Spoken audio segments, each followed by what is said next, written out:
तो दोस्तों अब हम लोग लाइव हैं और आज की जो चर्चा है ये कोई चर्चा नहीं है। आप ये कहिए कि ये जो चुनाव के दौरान की जो एक थकान है इसको उतारने के लिए जो ये चर्चा बुलाई गई है। और केशव भाई से जो मिठाई खाया जाएगा और अब्दुल्ला भाई से भी मिठाई ली जाएगी। पहला विधायक इनकी पार्टी का बन गया है और वो भी जो है जयराम महतो।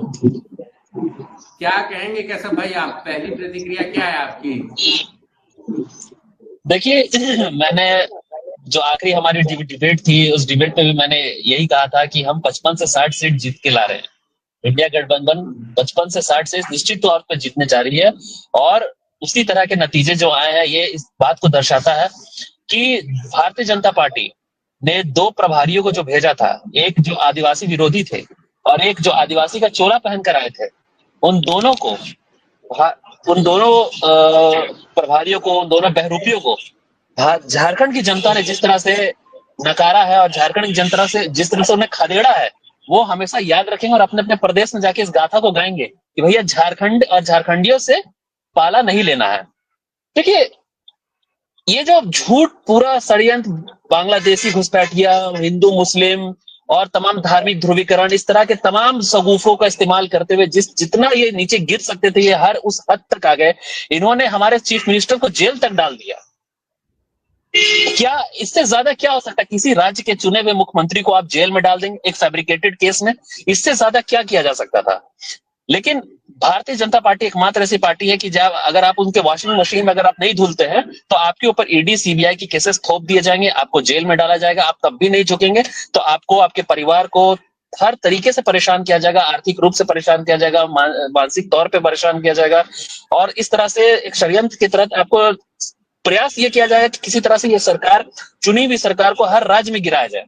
और मैं धन्यवाद दूंगा हमारे प्रदेश के तमाम झारखंड के वासियों का, मूल वासियों का, जिन्होंने जंगल जमीन की जो लड़ाई थी हमारी, उस लड़ाई में उन्होंने दोनों हाथ खड़ा करके, दोनों हाथ से, एक हाथ से किसी ने तीर चलाया है तो एक हाथ से किसी ने पंजा चलाया है और धका धक होता ना, खटाखट खटाखट, तो खटाखट अब आपको देखने को भी मिलेगा।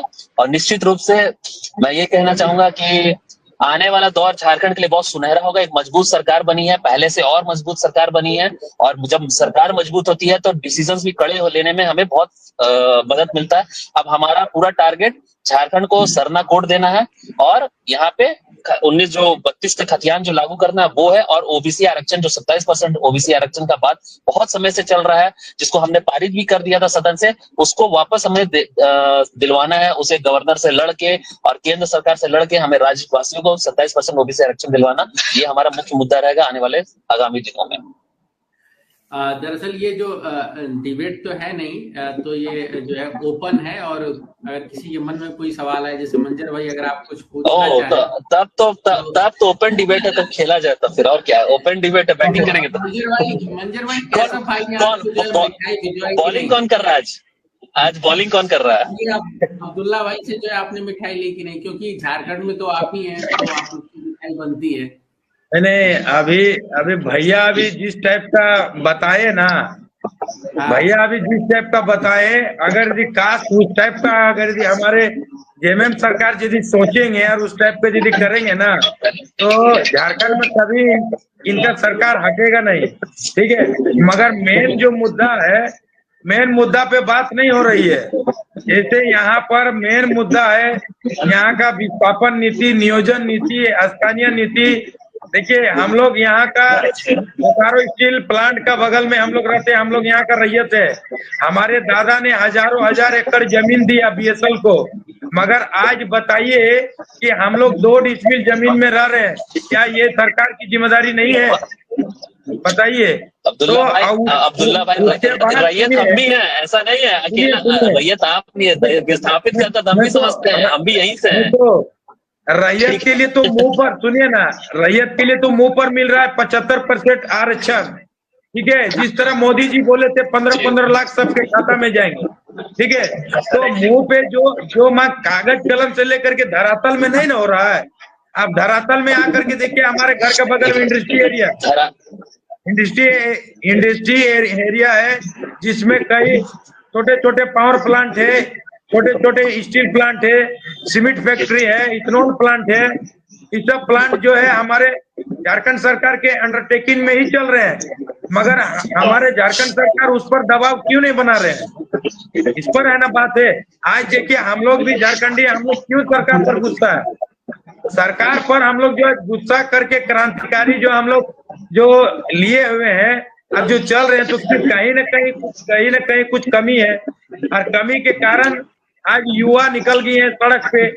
न तो युवा क्यों सड़क पे निकलेंगे? युवा को तो अभी शादी करना है, अच्छा से कहीं नौकरी लेना है, फिर अपने बाल बच्चा का मतलब परवरिश करना है। क्या यहाँ पर क्रांतिकारी करने के लिए सब आएंगे, लड़ाई लड़ेंगे? मगर कहीं न कहीं सबको दिक्कत है, इस दिक्कत के कारण लड़ाई करना पड़ रहा है। ठीक है, अब जयराम महतो से आपकी बात हुई जीत के बाद?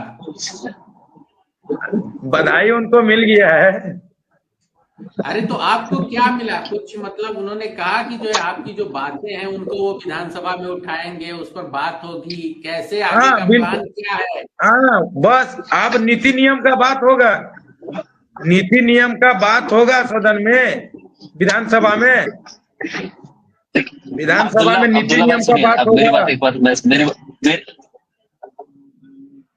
मेरी बात भी सुन लिया तो है ना कि देखिए, हम जैसे जयराम जैसे नौजवान जो आए हैं और जिस तरह से वो बात कर रहे हैं और जिस तरह से उन्होंने लड़ाई लड़ा है और जिन नीति और जिस विचारधारा से वो अपने आप को जोड़ रहे हैं, जल, माटी, जंगल, जमीन और विस्थापित का मुद्दा और यहाँ के बेरोजगारों का जो मुद्दा है, शिक्षा, जो स्टूडेंट्स का जो मुद्दा है, उस मुद्दे को लेकर तो हम चाहेंगे कि जयराम महतो जी जिस तरह से सदन बाहर दहाड़ रहे थे उसी तरह सदन में दहाड़े। देखिए, एक मजबूत विपक्ष अभी तो काम करेंगे ना, सरकार को रास्ता दिखाएंगे, सरकार को बताएंगे सरकार कहाँ गलत है, सरकार क्या गलतियां कर रही है। अभी था कि वो सदन से बाहर थे, अब वो सदन के अंदर है और सदन के अंदर बहुत तरीके से अच्छे धारेंगे। और जहां बात जहां फतेह की होगी, जहां बात झारखंडियों की होगी, झारखंडियों के हक दिलाने की होगी, अरे वो क्या, मैं आपके साथ खड़ा रहूंगा, हम लोग खड़े रहेंगे। क्या बात करते हैं, ऐसा थोड़ी है।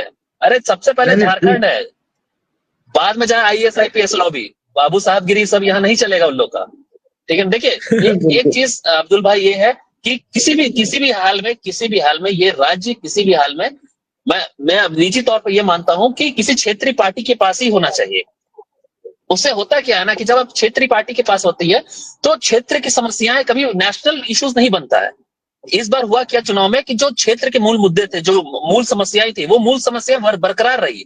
जो मैया सम्मान योजना इस तरह की जो अब डिलीवरीज थी, जो मतलब फ्रीबीज थी, जो डिलीवरीज थी, जो लोगों तक पहुंचाया गया, वो ऐसा थोड़ी है कि हम फ्री में बांट दिए, चला गया वो। अरे नहीं, अडानी बड़ा यहाँ पावर प्लांट सेटअप कर लेता है, आप उसका लोन माफ कर देते हैं, झारखंड का 1,36,000 करोड़ रुपया बकाया रह जाता है। वो पैसा मांगने में हम लोग को वो देना नहीं चाहेंगे, हम लोग को शर्मिंदगी महसूस कराएगा कि नहीं तुम कैसे मांग सकता है, तो देंगे नहीं, तो ये तो वो हर तरह का। लेकिन वही हम 2,500 रुपया 2,000 रुपया दे देंगे तो एक दिखाएगा कि अरे झारखंड तो इतना गरीब मुल्क है, पहले उसमें स्टेट है, पैसा है ही नहीं, इसका ट्रेजरी खाली है, कितना दिन सर्वाइव करेगा। अभी क्या हुआ, अभी जीत हुई है, मैं आज रांची में ही देख रहा था, 2-4 पत्रकार हम लोग बोले कि मुबारकबाद देने तो आया, लेकिन बोल ये रहा है कि देखेंगे कितना दिन चलता है मैया सम्मान योजना, कहाँ से पैसा आएगा। अरे पैसा वहीं से आएगा भाई जहां से तुम माफ कर रहे थे इन लोग को, जहां से अडानी और अंबानी का पूरा माफी चल रहा था, जहां से करोड़ों करोड़ रुपया का तुम लोग निकाल के नीति आयोग का पैसा तुम नहीं दे रहे थे, एस्पिरेशनल डिस्ट्रिक्ट बोलकर पैसा नहीं देते थे, पैसा वहां से आएगा। रॉयल्टी का फंड हमारा दे दीजिए, हमारा DMT का फंड दे दीजिए, अरे वही काफी है, उसी से हम जिलों में बांट देंगे पैसा। और क्यों ना दें, मेरा आर्थिक रूप से मेरा राज्य पिछड़ा है, हमारी महिलाएं आर्थिक रूप से पिछड़ी हुई हैं, उनके बच्चे, अगर हम 2,500 रुपया देंगे तो 2,500 रुपया से वो बच्चा, अगर वो महिला अपने बच्चों को स्कूल नहीं भेज सकेगी, जरूरी हो पैसा सो खा पी के उड़ा देगा। अरे पॉजिटिव सोचिए ना, पॉजिटिव थिंकिंग नहीं है, तो ये पॉजिटिव थिंकिंग का जो लहर लाना है ना, इस पर काम करने की जरूरत है, आवश्यकता है। नहीं तो फिर भी जो ये जो बेतुका बयान जो होता है ना, बेतुका कि हम लोग कम ये बना रहे हैं, काहिल बना रहे हैं, तो कामचोर बना रहे हैं, पैसा दे दे के लोग को कामचोर बना रहे हैं। अरे क्या है रे, कामचोर बना रहे, क्या कामचोर बना रहे? मतलब 2,500 रुपया से किसका मतलब आमदनी ऐसा हो जाएगा कि पूरा महीना उठा के उड़ा देगा, पूरा उसका बल्ले बल्ले, ऐसा कुछ हो रहा है क्या इस राज्य में? बिल्कुल हो रहा है। सुनिए, अभी आप है ना, आप सर धरातल में नहीं है। सुनिए, ये जो अभी 2,500 वाला जो बात उठा है, हकीकत है, अभी आप धरातल में नहीं है। अभी ऐसा ऐसा घटना होगा कि हर जो गरीब टाइप का जो है, जो मतलब मान के चलिए वो सिर्फ सरकारी जो कोटा का जो चावल जो मिल रहा है उसी पर आश्रित है, कहीं काम उम कुछ मतलब कुछ भी नहीं कर रहा है, वो वेट कर रहा है कि नहीं मेरा बीबी को इतना महीना इतना डेट में पैसा मिलेगा, हम उसको जबरदस्ती उसको मांगेंगे, ठीक है, और हम कहीं हमको जाना भी नहीं है, क्या दिक्कत है, सरकार चावल दे ही रहा है। अब्दुल भाई सुनिए ना, अगर 100 लोग में अगर आप 10 ऐसा खोजिएगा ना तो बिल्कुल मिलेगा, हम नहीं नकार रहे हैं, 10 बिल्कुल मिल तो जाएंगे। लेकिन अगर कहीं गलती नहीं है, ठीक है, आपने बोला ना 100 में 10 लोग ऐसे मिल जाएंगे, पर जो 90 है, जो जरूरतमंद है, जो वाकई में जिसका जरूरत है, जिसका चूल्हा जल सकेगा उससे, क्यों ना हम उसको दे। अगर मान इस देश में 10 पूंजीपति रहेगा, 10 का 10 फोकस नेक्सस बना के रखे और 10,000 करोड़ पे आपस में ही बांट ले, तो मेरा जनता, झारखंड की जनता के पास कहाँ क्या पहुंचा पैसा। हमसे बोलिएगा कि आप कोयला का मजदूरी करिए, ठेला चलाइए, फुटपाथ पे सब सब्जी बेचिए, विक्रय, आप यही करते रह जाइए। लेकिन आपको अगर हम सम्मान के तौर पे अगर हम डालते हैं खाता में, ताकि आपका आर्थिक सशक्तिकरण हो सके और आप उस पैसे का इस्तेमाल करके या तो आप सेविंग्स करिए जो करना है, या आप अपने बच्चों को पढ़ा सके, या अपनी सेवा कुछ आप उसका यूटिलाइज कर सके ताकि आप सशक्त हो सके, तो सशक्तिकरण में क्या ये दिक्कत है। जब सरकार के पास पैसा है, सरकार क्यों होता है, सरकार होती है सहूलियत देने के लिए सर, सहूलियत जनता के लिए, कॉर्पोरेट्स के लिए नहीं है। बोल रहे हैं भैया कि अगर दी 1,000 रुपया 2,500 रुपया के जगह अगर दी रोजगार का व्यवस्था करते, ठीक है, अगर दी रोजगार का व्यवस्था करते कि नहीं हम उस घर में कहीं से रोजगार, नौकरी नहीं मांग रहे हैं, नौकरी नहीं चाहिए, मगर रोजगार का अगर साधन कर दे देते, जो जहाँ पर है गरीबी जगह है, अभी हमारे झारखंड में जमीन का भी कमी नहीं है कि नहीं चलो भाई हमारे पास जमीन नहीं है हम कहाँ से क्या करेंगे, वो तो ऐसा है, रोजगार का भी साधन कर दे अगर भी करते तो उस पर आसपास के आदमी तो वहां पर रोजगार करते, तो फिर उनका बीवी को जो 1,000 रुपया या दे रहे हैं आपका 2,500 रुपया, अगर जी उनका बेटा को और उनके हस्बैंड को अगर जो रोजगार दे देंगे हम, तो फिर क्या इस पर भी बात करते, तो ये तो मतलब अच्छा हो। अरे अब्दुल्ला भाई बहस जो है 2 ही लोगों में हो जा रही है, रुकिए जरा, बहस 2 ही लोगों में हो जा रही है, और मंजर भाई भी देख रहा हूँ मैं कुछ बोल नहीं रहे हैं। अच्छा मंजर भाई बोलिए आप। मेरा ये मानना है, मंजर भाई तीर धनुष चलाकर आए हैं चंदन क्यारी में, अभी वो पूरा एकदम अब सिर्फ आप सुनेंगे, किसी बोलेंगे नहीं, आप बोलेंगे हम बहुत बोले हैं 10 दिन घर घर जा के बोले सब।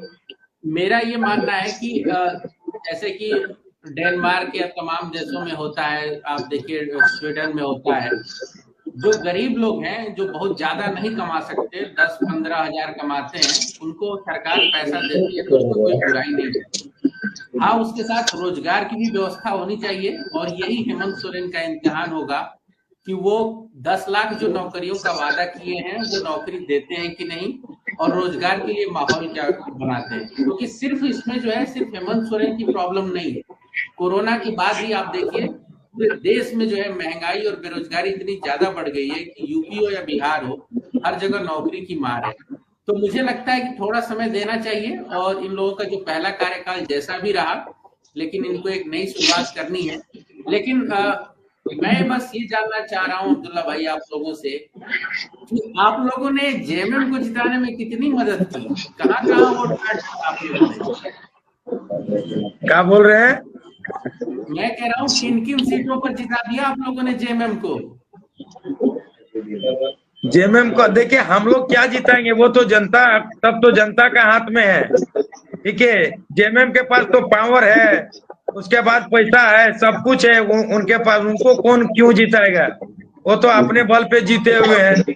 और हम लोग भी जहां तक भी रहे अपने बल पे रहे, हम लोग तो किसी को जिताए, और भले हवा तो उड़ रहा है बहुत कुछ, मगर ये जनता का प्यार है, ये जनता का प्यार है, और जैसा आपने काम किया वैसा जनता आपको चाहा। कहने का मतलब ये था कि बहुत सारी सीटों पर आप लोग आजसू का वोट खा गए, और उससे जो है जेएमएम को काफी मदद मिली। नहीं, आज देखिए आजसू और बीजेपी का वोट हम लोग खाए नहीं है, वो लोग अपने आप खुद से मतलब खुद से खत्म कर लिया है, क्योंकि उन लोग को पावर मिला, सारा कुछ मिला, मगर नहीं कुछ काम किए, तो फिर जनता क्या है, जनता बनाने जानती है तो जनता उखाड़ के फेंकने भी जानती है। मंजर भाई आपको नहीं लगता कि जो है जयराम महतो आजसू को खा गए हैं?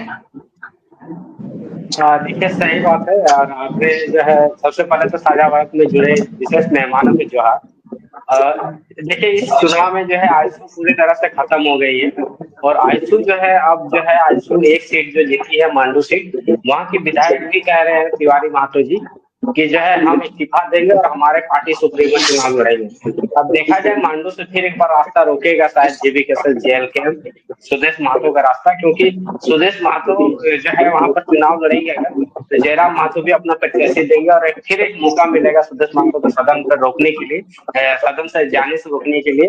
और वहां पर जो है मात्र 235 वोट से जो है जीत दर्ज किए हैं आपके जो है आजसू पार्टी ने। यहाँ पर जो है 70,000 के करीब जो है वोट जो है JNK को प्राप्त हुआ है। एक बड़ी पार्टी बनकर उभरी है। लगभग जो है 34 विधानसभा ऐसी सीटें हैं जहाँ पर जो है सीधे तौर पर अगर कहा जाए तो JMM को फायदा हुआ 34 विधानसभा क्षेत्र में। और जो है बीजेपी में अभी दिल्ली में हल्ला चल रहा है और ये सूत्रों से हवाले से खबर मिला है कि जयराम की वजह से हम लोग सत्ता पर आ नहीं पाए।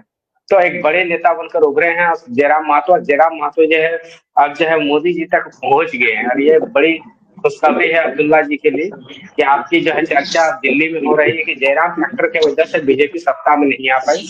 और जो है ये भी चर्चा चल रही थी। क्या मंजर भाई आप क्या बोल रहे हैं? अब्दुल्ला भाई मोदी जी से हाथ मिलाएंगे? देखिए बीजेपी तलाश रही है आजसू पार्टी क्या चाहिए ना कोई।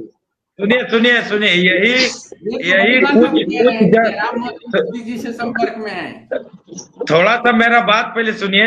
यही कुछ दिन पहले लोग बोल रहे थे कि जयराम बीजेपी का बी टीम है और जयराम आया है तो बीजेपी को फायदा कराएगा। ठीक है, बोल रहा था कि जयराम आया है तो बीजेपी को फायदा कराएगा, बीजेपी का बी टीम है। और जब बीजेपी का सीट कम आया तो यहाँ अभी क्या बात आ रहा है कि नहीं जयराम आया तो JMM का फायदा करा दिया। तो यही है, जनता लोग जैसा आदमी को माहौल मिलेगा वैसा आदमी बात बोल के निकल जाएगा, मगर ऐसा कोई बात नहीं है। और अगर भी आगे में क्या बात होगा नहीं बात होगा अलग मैटर है, मगर अभी देखिए अभी उनको बी टीम भी और उसके बाद फिर बी टीम भी बोलता है, उसके बाद अभी फिर बोल रहे नहीं फायदा भी कराया। अब्दुल्ला भाई आज क्या हो गया है? आप खाना वाना नहीं खाए क्या? बहुत नाराज लग रहे हैं। चुनाव है यहाँ पर एक वोट ज्यादा जाता है तो वो आगे हो जाता है। नहीं 8 वोट मिला उनको, 4 वोट मिला उनको, 6 वोट मिला, तो जो 8 वोट पाएगा वही जीतेगा। 7 वोट पा के भी लोग हार सकते हैं। तो मैं वही कह रहा हूँ जनता की बात तो दिल पर कर लीजिए। आप लोगों ने एक नई शुरुआत की है, आगे देखिए आप लोग क्या हो सकता है और कितना जो है माहौल बन रहा है आप लोगों के लिए। कैसा भाई एक बात ये बताइए कि मंत्री कौन कौन बन रहा है? जी भाई अब ये बात कैसे हम बता सकते हैं भाई मंत्री कौन कौन बन रहा है? ये तो आलाकमान तय करेगी मंत्री कौन कौन। पर ये है कि जो पुराने चेहरे थे उसमें जो ये कंफर्म है कि पुराने चेहरे में से कोई एक चेहरा तो जरूर है इस बार, और मोस्ट प्रोबेबली एक महिला है, तो वो कंफर्म है कि वो दोबारा उनको मौका मिल सकता है। इरफान अंसारी भी बनेंगे फिर। बाकी चेंज है होगा पोर्टफोलियो में, मिनिस्ट्री में काफी चेंजेस होंगे। हाँ दीपिका जी बनेंगी दोबारा, ये काफी हाई। हाँ इरफान जी भी बनेंगे, माइनॉरिटी से उनका माइनॉरिटी कोटा से उनका फिक्स है, वो भी कंफर्म है। तो माइनॉरिटी कोटे से और कोई है भी नहीं हमारे पास, तो एक वो फिक्स है, दीपिका जी फिक्स है। इसके अलावा बन्ना गुप्ता जी की जगह कोई और बनेंगे और वो देखा जाएगा, वो देखने की चीज है कि ओबीसी कोटा में किसका जाता है। और एक एसटी कोटा से हो सकता है कि रामेश्वर उरांव जी की जगह इस बार शिल्पा तिरके जी पे पार्टी भरोसा दे सकती है। बट 2 महिला मंत्री होना भी एक चैलेंज है, वो कैसे होगा वो देखा जाएगा। अच्छा, कल्पना सोरेन जी इस बार कौन सी भूमिका में रहेंगी, आपको कुछ आइडिया?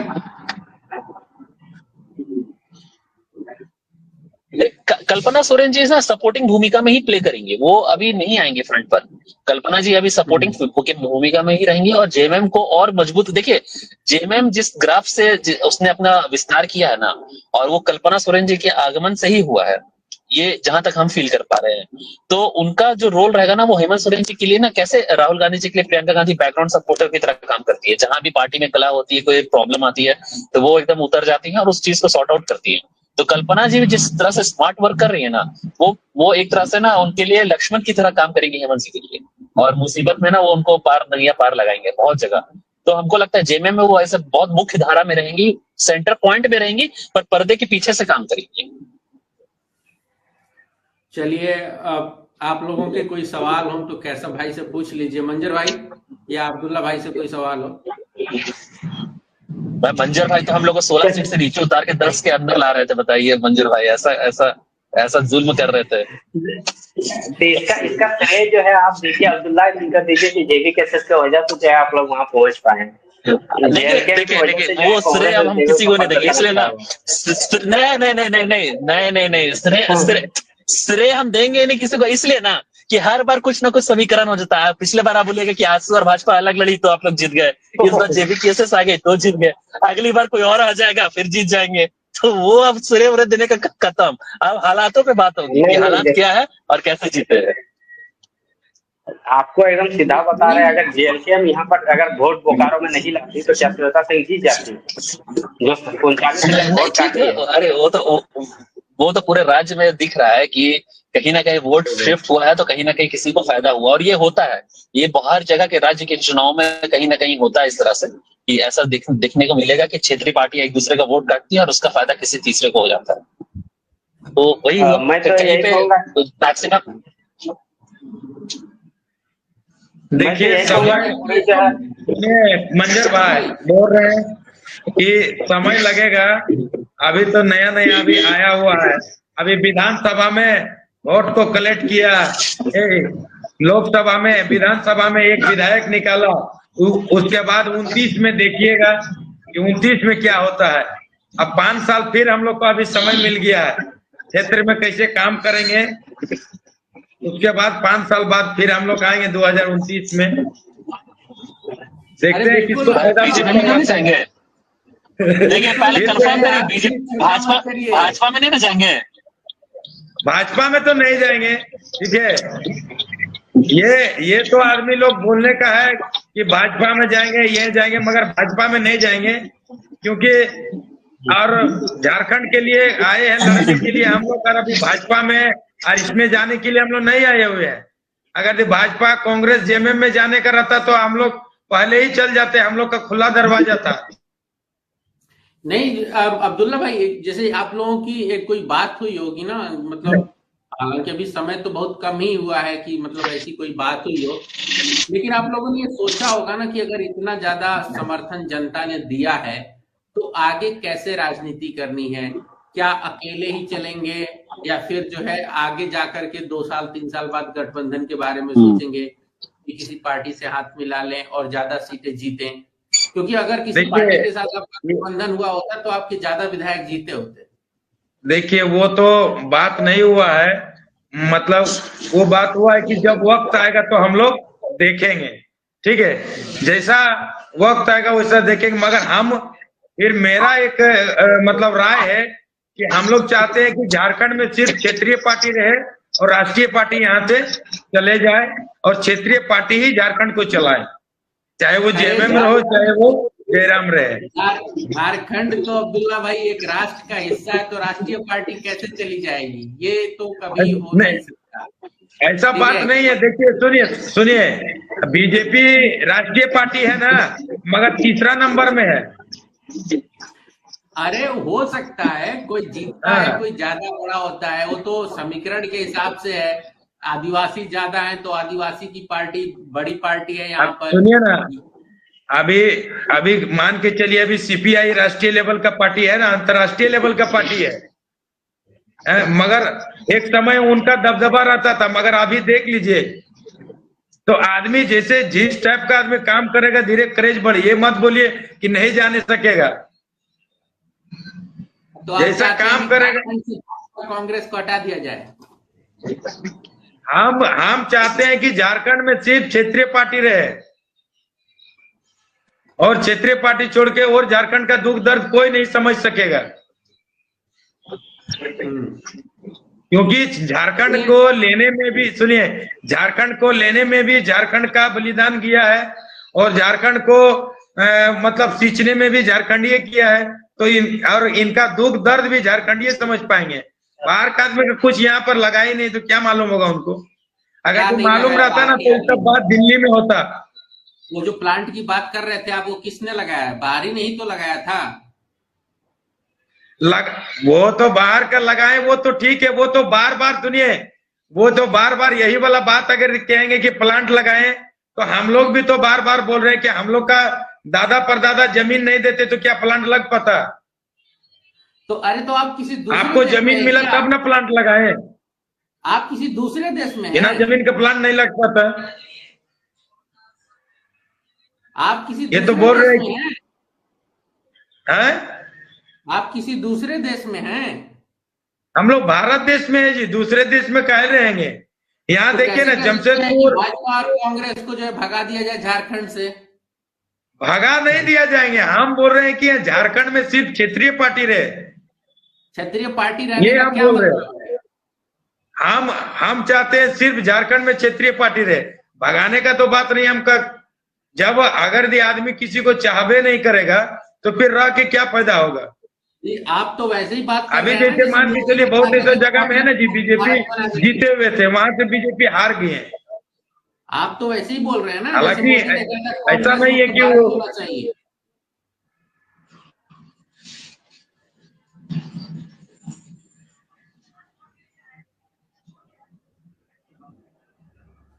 मेन बात देखिए, मुद्दा पर बात होना चाहिए।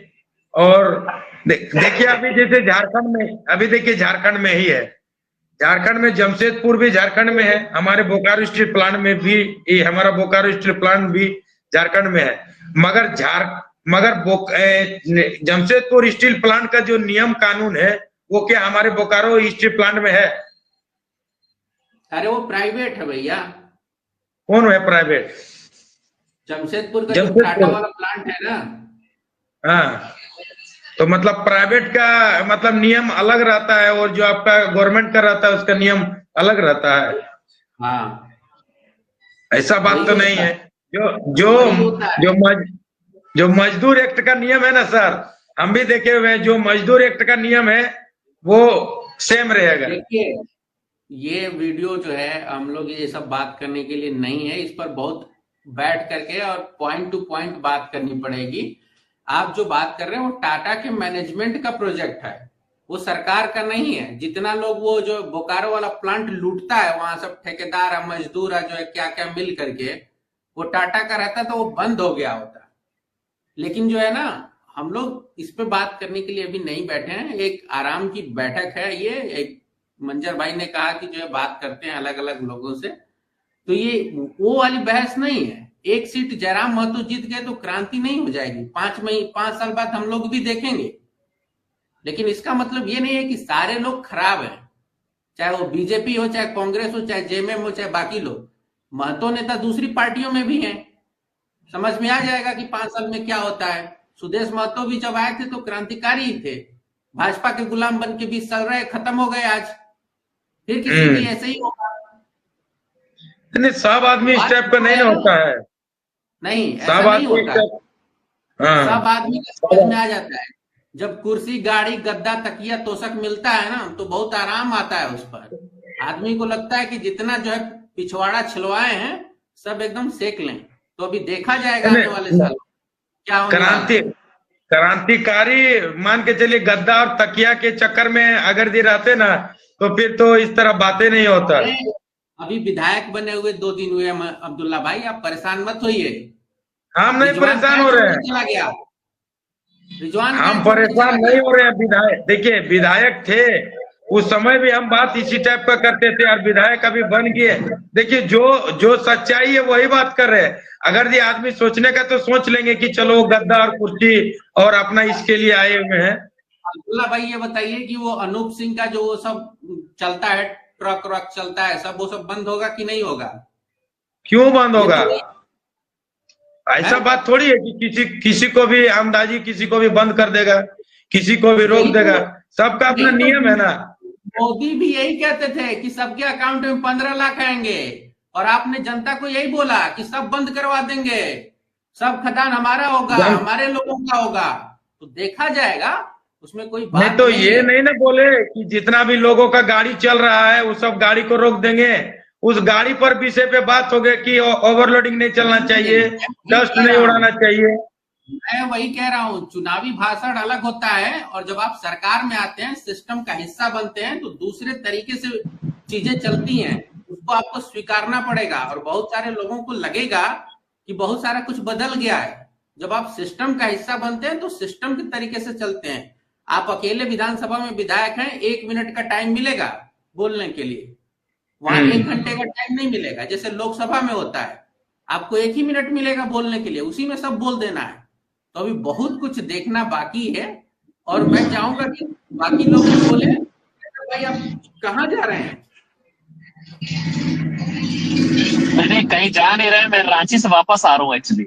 अभी विधायक दल की बैठक हो रही थी हम लोग की, तो सभी विधायक लोग आए हुए थे, तो सभी लोग चले गए वापस दिल्ली। तो यहाँ से फीडबैक लेकर गए हैं सब कि आपने हारा क्यों, आपने जीता क्यों, किसकी किस वजह से हार हुई, यही सब हो रहा था चर्चा। केशव महतो को जो पार्टी अध्यक्ष बनाया गया, इसका फायदा आप लोगों को कितना मिला? केशव महतो कमलेश जी को पार्टी का अध्यक्ष बनाया गया, इसका अगर जमीनी तौर पे कहें तो बहुत फायदा नहीं है, क्योंकि वो ना सैचुरेट हो गया। वो जो चीज आना चाहिए था वो सैचुरेट हो गया जेबीकेएसएस के मैदान में होने से। कहीं ना कहीं हमको ये फील होता है वो चीज जो होना चाहिए, कास्ट फैक्टर जो एक होता है कि हमने अगर कुर्मी महतो को सपोर्ट किया है तो उसका जमीन पर एक मैसेज जाना चाहिए, तो मैसेज गया, बट वो वोटर में टर्नआउट नहीं दिख रहा है। क्योंकि ये बहुत बड़ा चंग अगर कहीं और इस पार्टी क्षेत्रीय मतलब नई पार्टी के दल में तरफ शिफ्ट हो जाए, तो ये तो ना तो भाजपा में गया ना कांग्रेस में गया, तो इसका कोई बहुत मेजर फैक्टर हम लोग को नहीं मिला इसका।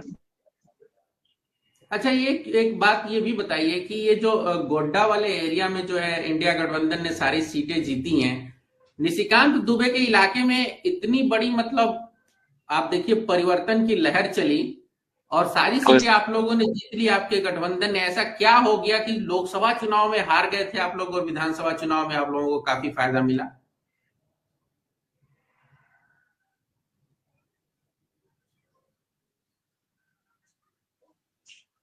मंजर भाई, शायद उनका जो है नेटवर्क इशू है, आप कुछ बताएंगे इस पे?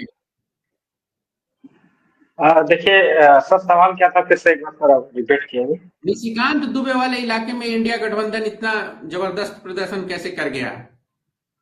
देखिए वहां पर जो है आरजेडी फैक्टर रहा और आरजेडी ने जो है मांग कर रहा था बार बार कि आरजेडी कह रही थी कि मुझे ज्यादा सीट दिया जाए, लेकिन फिर भी जो है इंडिया गठबंधन ने उनको दरकिनार किया और उस पर देखेंगे होंगे कि 2-3 दिन जो है नाराज चल रहे थे आरजेडी और वो ज्यादा सीट की मांग कर रहे थे और वो कह रही थी कि हम यहाँ जीतेंगे जीतेंगे।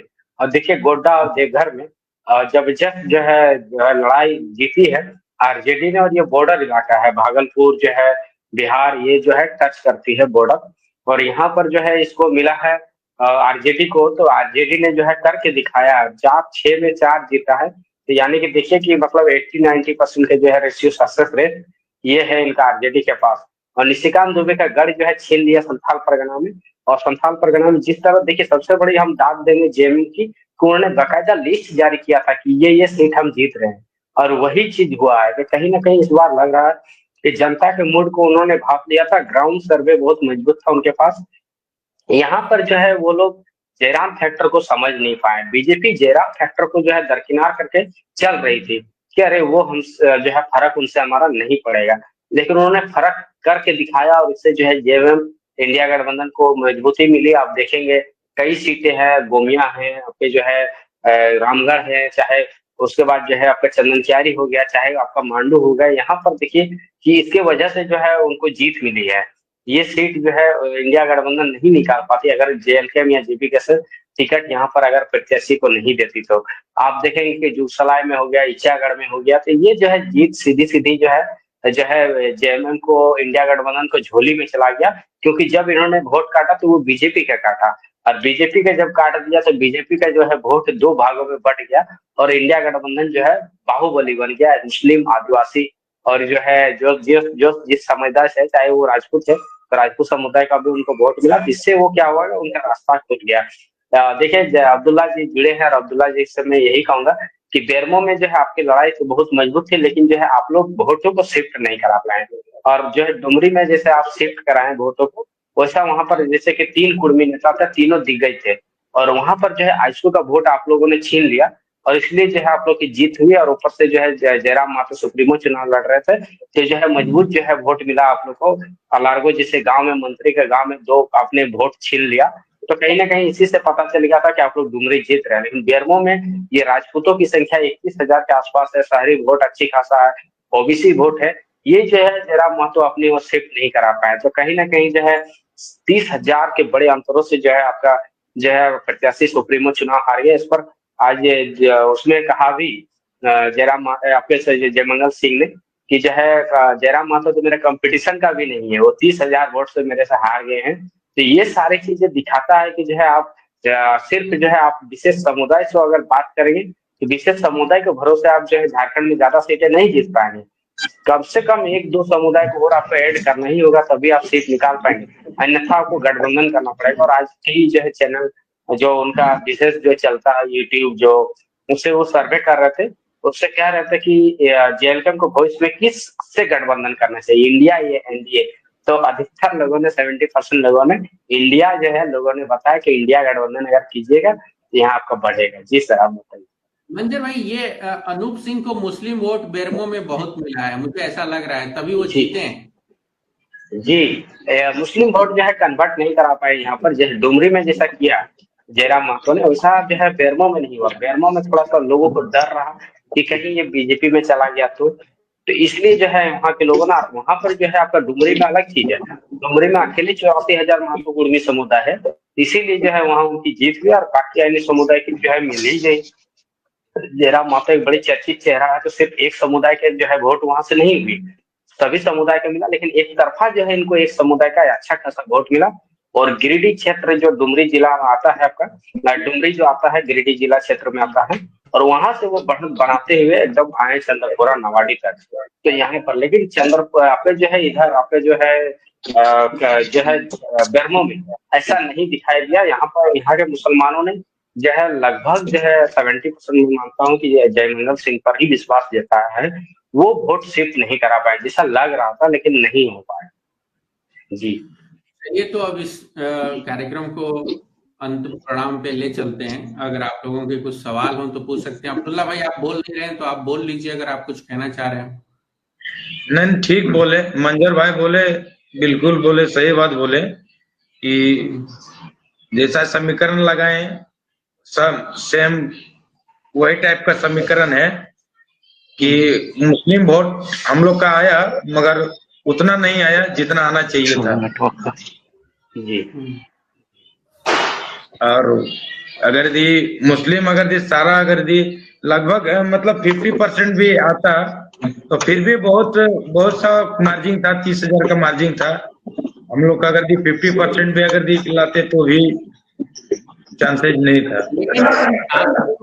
अब्दुल्ला बेरमो के ही है, तो क्या कारण रहा कि मुसलमान नहीं गया जेबी केसेस के साथ? लोगों को डर है अभी भी कि नहीं कहीं वो बीजेपी में चल जाएंगे तो ऐसा हो जाएगा वैसा हो जाएगा, बहुत सारा डर है। उसके बाद देखिए मेन बात है कि जो मैया सम्मान योजना जो है वो बहुत काम किया, क्योंकि लेडीज लोग को बहुत मतलब अच्छा लग रहा है, और लेडीज लोग खुल के सपोर्ट किया। उसमें भी फाइनली एक्सेप्ट किया। अब्दुल्ला जी ने फाइनली एक्सेप्ट किया कि मैया सम्मान के डूब रही है। देखिए, मैं बता दूं कि ये ऐसी स्कीम हो गई है जिसे ये कहा जा रहा है कि पैसा दो और वोट पाओ।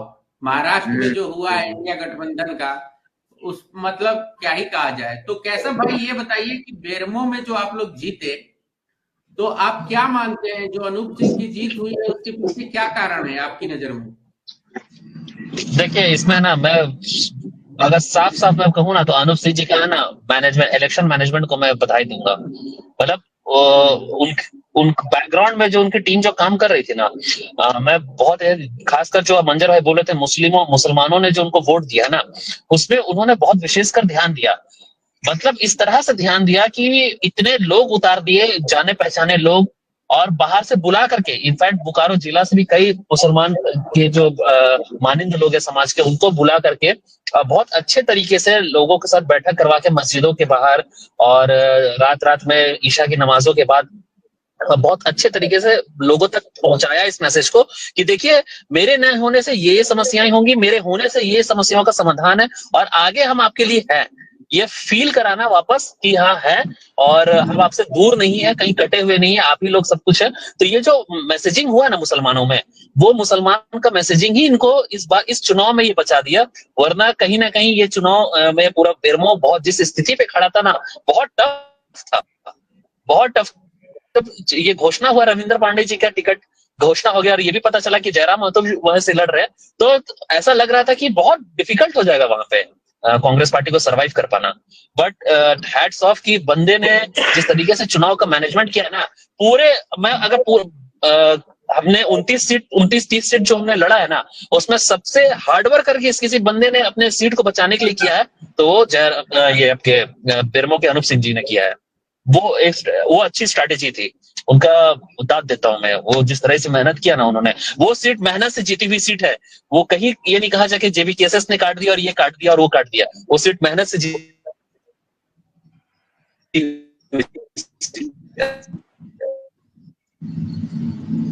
वो ट्रेवल कर रहे हैं, कार में हैं, तो शायद थोड़ी सी दिक्कत हो रही है। मेरा मानना ये है कि अभी जेबीकेएसएस अगर आगे की राजनीति अकेले दम पर करती है तो झारखंड में एक नई ताकत बनेगी और उसके पास हर इलाके में वोट है। लेकिन अगर वो किसी पार्टी के साथ गठबंधन करती है फिर वो एक छोटी पार्टी बन के रह जाएगी, जैसा सुदेश महतो के साथ हुआ। लेकिन अगर आप अपने दम पर आगे बढ़ते हैं तो, लेकिन सबसे बड़ा इम्तिहान जो है पहली बार जेएमएम के लिए है कि उसको लगातार सत्ता मिली है। पिछले 5 साल कोरोना, जेल जाना, ये सबसे प्रभावित रहा, लेकिन इस बार आपको एक बड़ा मैंडेट मिला है, तो आपके पास करने को बहुत कुछ है, समय भी है, और आप नहीं कह पाएंगे 20 साल में तो 13 साल भाजपा नहीं राज किया। अब आपके पास भी काफी समय हो गया है, तो देखते हैं क्या होता है। बाकी आप जुड़े, बहुत अच्छा लगा इस बहस में। अगर कोई आखिर में कुछ कहना चाहे तो स्वागत है।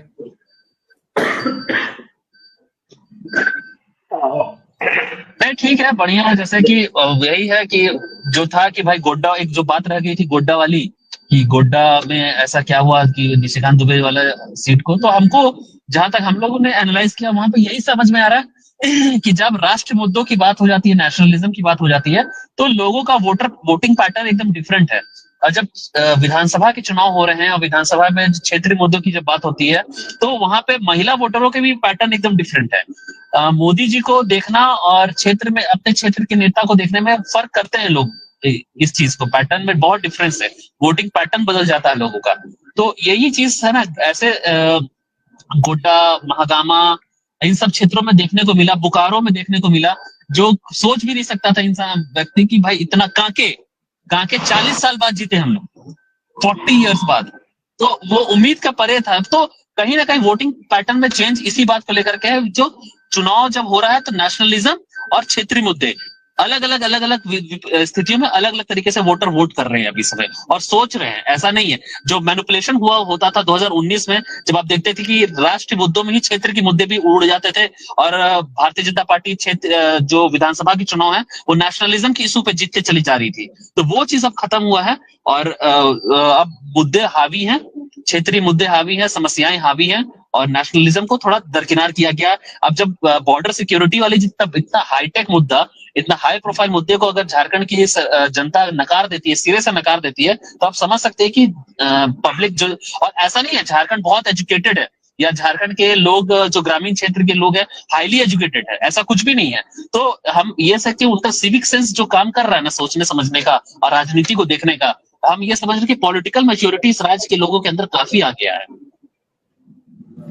आपको मतलब मुझे तो ये लगता है कि झारखंड की जनता को मालूम है कि उसकी कोई सीमा जो है बांग्लादेश से नहीं लगती है। बिल्कुल समझ रहे हैं। मालूम है और कि वो समझ रहे बीजेपी बांग्लादेश कोई इशू है ही नहीं, बांग्लादेश का कोई इशू है ही नहीं, वो भी समझ गए, जनता समझ रही कि कहाँ कोई बांग्लादेशी हम लोग को दिखता और मिलता है। क्या फालतू वाला बकवास चल रहा है यहाँ पे, किसने किसका घर बना लिया जमीन ले कब्जा अब्दुल्ला करके। भाई, एक आखिरी सवाल आपसे मैं पूछ लेता हूँ कि क्या अब आप लोगों के संगठन में फिर से बदलाव होंगे, नई जिम्मेदारियां आपको मिलेंगी? हाँ, जहाँ जहाँ पर जिस जिस जगह में जिस जिस टाइप का कमी मिला उस उस कमी को देखना होगा, और फिर जिस टाइप का हम लोग को जिम्मेवारी मिलेगी हम लोग अपना जिम्मेवारी को निभाएंगे। और क्या, चलिए, तो मंजर भाई आप कुछ कहना चाहेंगे या फिर खत्म करें? देखिए सर, आखिर में यही कहेंगे कि जो है अब्दुल्ला जी ने समय दिया, केशव भाई ने समय दिया, और अब्दुल्ला जी जो है JLKM के जो है प्रतिनिधि है, और बेरमो सीट पर काफी इन्होंने मेहनत किया, लेकिन जो है आखिरकार एक जो है बड़ी जो है पार्टी के रूप में उभरे हैं, और इसके लिए मैं उनको शुभकामनाएं बधाई देता हूँ। वहीं केशव भाई को जो है सरकार बनाने के लिए बधाई देता हूँ। हालांकि कब जो है अब्दुल्ला जी के विस्थापन आयोग पर बात होगी, कब यहाँ के 75% स्थानीयता पर बात होगी, ये गौर किया जाएगा और हम लोग उस मुद्दे पर बहस करेंगे। अब्दुल्ला जी ने जो बात उठाई विस्थापन की और जो है अपने नियोजन की, रोजगार की, इसी पर अब जो है हेमंत सोरेन को काम करने की जरूरत है, अन्यथा जयराम महतो एक नए विकल्प के रूप में उभर सकते हैं। 2029 से पहले ही एक बड़े जो है क्षेत्र पर जो है वो काबिज हो जाएंगे, देख लीजिएगा। अगर इन मुद्दों पर फोकस अगर उनका नहीं रहा तो यहाँ ओबीसी आरक्षण की जरूरत हम लोग को नहीं है। यहाँ पर सबसे पहली जरूरत है हमारे पास जो है केशव भाई के बातों पर मैं जो है थोड़ा सा इस पर ये करना चाहता हूँ कि हमें ओबीसी आरक्षण से पहले यहाँ पर 75% जो है फैक्ट्रियों में नियोजन को चाहिए, हमारा जरूरी है, क्योंकि हमारा 40% हम लोग खान खनिज और जो है हमारा इंडस्ट्री वाला राज्य है, तो 75% तो 75% तो मिल चुका है ना, उसको इम्प्लीमेंट, स्ट्रॉन्ग इम्प्लीमेंटेशन एक प्रॉब्लम है जिसको देखना होगा। वो तो कानून बन चुका है 75% नियोजन वाला, तो उसको स्ट्रॉन्ग इम्प्लीमेंट। देखिए नहीं मंजर भाई, हम इसमें बोलते हैं, देखिए हो क्या रहा है हम आपको बताते हैं। बोकारो में क्या हुआ, मेरे पास कुछ लड़के आए थे गोमिया उमिया के लड़के, जो क्षेत्र के लड़के थे जहाँ पे उनका परियोजना चल रहा है बहुत सारा गैस वैस का, गेल वेल, और गेल ने पाइपलाइन भी बिछाया था, तो उनका जमीन उमीन भी जा रहा था, तो ठीक है वो एक अलग मुद्दा था। तो वो लड़के आए थे जो ITI किए हुए थे, तो उन्होंने बोला कि भैया जो पोर्टल है नियोजन 75% रिजर्वेशन वाला पोर्टल, नियोजन एक पोर्टल है, पोर्टल में जाके रजिस्ट्रेशन करिए, फिर वो रजिस्ट्रेशन का कॉपी, मतलब वो जो रजिस्ट्रेशन होगा वो जिला नियोजन पदाधिकारी के पास पहुंचेगा, जिला नियोजन पदाधिकारी फिर अलॉट करेगा। सॉरी, ये जो कंपनीज है, प्राइवेट कंपनीज जितनी भी हैं, वो कंपनीज नियोजन पदाधिकारी के पास जाएंगे कि मेरे पास ये रिक्वायरमेंट है, फलना ITI का ये फिटर, ये इलेक्ट्रीशियन ये चाहिए, तो नियोजन पदाधिकारी अपने अपने फाइल में से निकाल के लड़का देगा कि मेरे पास ये लड़का का ऑलरेडी है, ये रखिए, ये रखिए। हो क्या रहा है कि ना तो ये ठेकेदार और ये कंपनियां जा रही है नियोजन पदाधिकारी के पास, ना नियोजन पदाधिकारी इन कंपनियों को अपने पास बुला रहा है। और ये पूरे राज्य में इस तरह को देखने को मिला, पूरे राज्य में।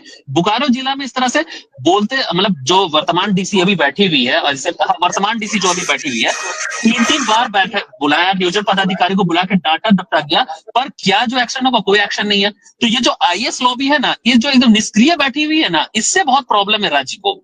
मतलब आप कानून बना दीजिए, आप सब कुछ कर दीजिए, इम्प्लीमेंटेशन नहीं। जी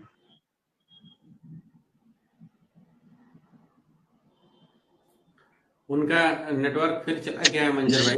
हाँ सॉरी, जो नहीं सुनना उनको भी इग्नोर कर देना, जो जिला अध्यक्ष है या जिला के प्रतिनिधित्व कर रहे पार्टी के, JMM हो, कांग्रेस हो या BJP हो, इनके जो लीडर्स होते हैं जिला को प्रतिनिधित्व करते हैं, उनको भी ये IS लॉबी जब नहीं सुनती है ना, तो ये प्रॉब्लमेटिक है और इस चीज को चेंज करने की जरूरत है। झारखंड में ना सिविल सर्वेंट्स बहुत मोटा चमड़ी के हो गए, और हमको ना इनको देखकर ऐसा लगता है ना कि तुम लोग कुछ इनके साथ कुछ बढ़िया से इनका कोई ट्रीटमेंट किया जाए, एक ऐसा कुछ हो इनके साथ कि बुखार, मतलब इतना निरस्तर तरीके से चला रही है लोग, बेमतलब तरीके से। आप बुला लो यार, आपके पास फाइल्स पड़ा हुआ है, कंपनियां बैठी हुई है, बुलाओ, बैठाओ उनको, 2 बच्चों का लिस्ट उनको बोलो, इसमें से हर जो मैंने लिस्ट दिया है 50 में, इसमें से कम आप 20-25 को रखिए।